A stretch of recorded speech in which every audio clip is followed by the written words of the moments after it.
Praise the Lord.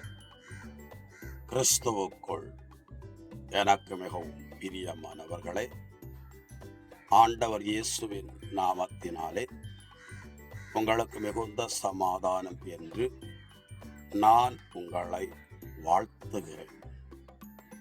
நீங்கள் இப்போது இருப்பதை காட்டிலும் 1000 மடங்கு பலுகி பெருகுபடி உங்கள் மூதாதையரின் கடவுளாகிய ஆண்டவர் உங்களை ஆசீர்வதிப்பாராக என்று இணைச்சட்டம் 1ஆம் அதிகாரம் 11வது வசனத்தில் மோசே மனதார இஸ்ரவேல் ஜனங்களை வாழ்த்தினார்.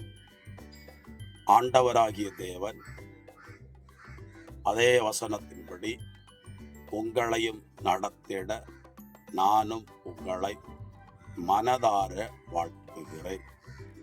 பல தேவைகளோடு இருக்கிறோம். புதிய வழி திறக்க வேண்டும் என்று ஆவலோடு எதிர்பார்த்து காத்திருக்கிறோம். ஆனாலும் எதுவும் இதுவரைக்கும் எதிர்பார்த்தது போல நடக்கவில்லை என்பதினாலே சோர்ந்து போய் காணப்படலாம், நம்பிக்கை இழந்து காணப்படலாம், நம்பிக்கை குறைந்து காணப்படலாம். கடைசி நிமிடம் வரைக்கும் கானானிய பெண்ணொருத்தி இயேசுவை உறுதியாய் நம்பினதினாலே பிசாசினால் பலமாய் அலக்களிக்கப்பட்ட அவளுடைய மகள் விடுதலையை பெற்றுக்கொண்டாள். நீங்களும் மனம் தளராமல் ஆண்டவரிடத்தில் ஜெபித்தால் நீங்கள் ஆண்டவருடைய நாமத்தினாலே அற்புதங்களை பெற்றுக்கொள்வீர்கள்.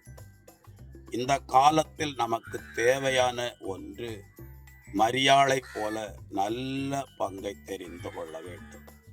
தேவ பாதத்தில் இருக்கவும், அவரை விசுவாசிக்கவும், அவர் கிரியை செய்வார் என்று அவருடைய கிரியை வெளிப்படும் வரைக்கும் காத்திருக்க வேண்டும். பொறுமையோடு காத்திருந்தான் என்று யோபுவை குறித்து ஆண்டவர் சாட்சி கொடுக்கிறார். நீங்களும் பொறுமையோடு காணப்படுவீர்கள் என்றால் யோபுவை போல இழந்தவைகளை மாத்திரமல்ல, இன்னும் ஒரு மடங்கு நன்மையை தேவன் உங்களுக்கு தருவார்.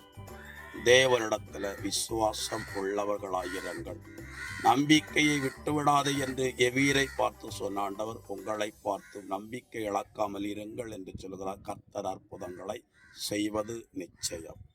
God bless you.